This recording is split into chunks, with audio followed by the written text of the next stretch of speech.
Je, unamjua tajiri namba moja duniani kwa sasa anayepanga kuwapeleka binadamu kuishi sayari ya Mars? Mtu ambaye alikaribia kufilisika mara kadhaa, lakini leo anamiliki kampuni zinazobadilisha dunia, kutoka magari ya umeme, mtandao wa satelaiti hadi safari za anga za juu.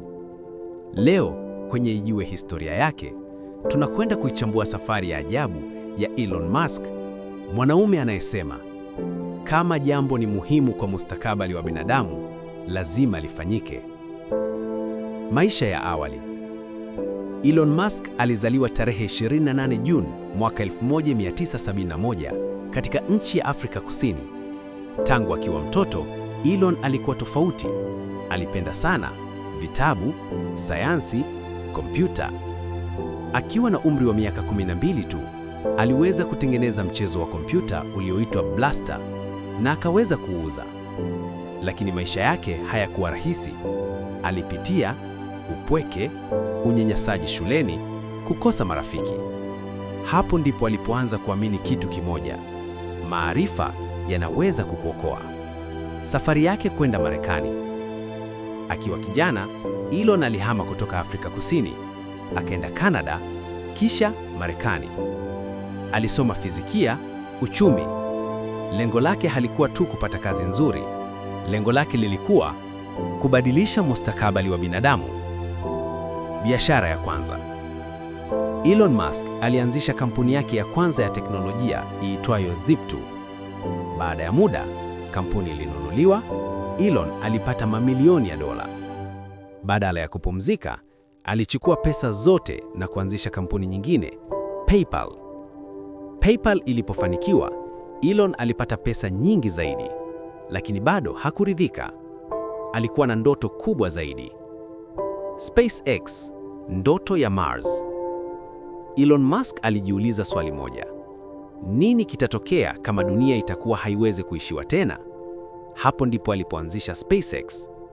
Watu wengi walimcheka. Roketi zililipuka, fedha zilikuwa zinakwisha. Alikaribia kufilisika, lakini hakukata tamaa. Leo, SpaceX inatuma roketi angani, inashirikiana na NASA, inapanga kupeleka binadamu Mars. Tesla, magari ya umeme.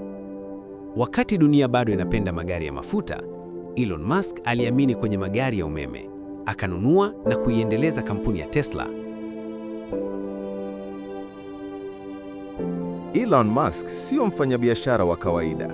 Kila kitu anachogusa anakigeuza kuwa cha tofauti.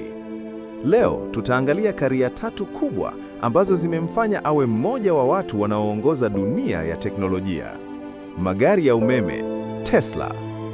Wakati dunia ilikuwa bado inaamini magari ya mafuta, Elon Musk aliona hatari ya uchafuzi wa mazingira na utegemezi wa mafuta ya petroli.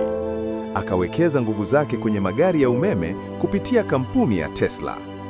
Wengi waliona kama wazo la kushindwa. Magari ya umeme yalionekana dhaifu, gharama zilikuwa kubwa, hakukuwa na miundombinu.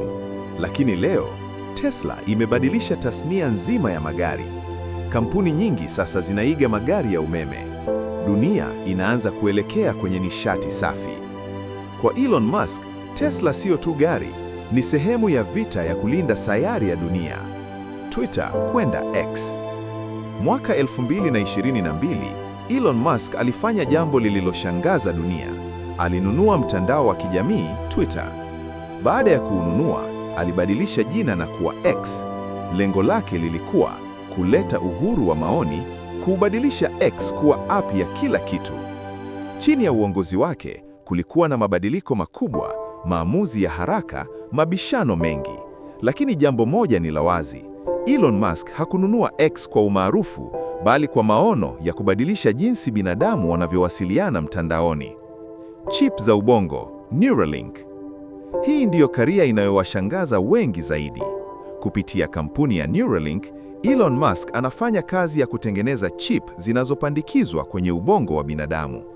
Lengo lake ni kuwasaidia watu waliopolizwa, kutibu matatizo ya neva, kuunganisha akili ya binadamu na teknolojia. Kwa mujibu wa maono yake, siku moja binadamu wataweza kuwasiliana na mashine kwa mawazo, kudhibiti vifaa bila kutumia mikono. Hii ni hatua kubwa kuelekea mustakabali ambapo akili ya binadamu na teknolojia zinafanya kazi pamoja. Mwanzo, hakuna aliyemwamini. Kampuni ilipata hasara.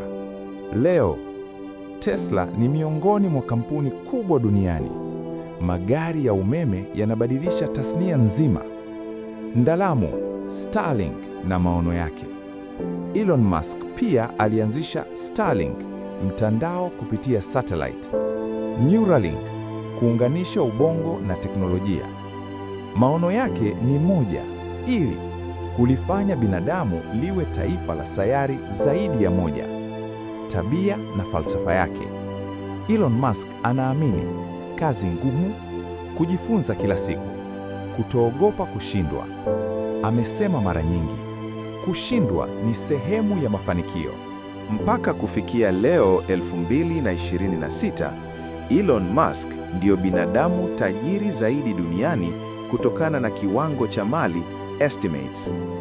Kulingana na takwimu za hivi karibuni, net worth ya Elon Musk inakadiriwa kuwa dola bilioni 788, ambayo inamfanya awe tajiri nambari 1 duniani kutokana na orodha za Forbes. Hitimisho. Kutoka mtoto mpweke Afrika Kusini hadi tajiri namba 1 duniani, Elon Musk ni ushahidi kwamba ndoto kubwa, jamari, juhudi yana mabadiliko makubwa. Call to action. Mwisho. Hii ilikuwa historia ya Elon Musk. Kama umejifunza kitu leo, subscribe ili ujue historia za watu wengine waliobadilisha dunia.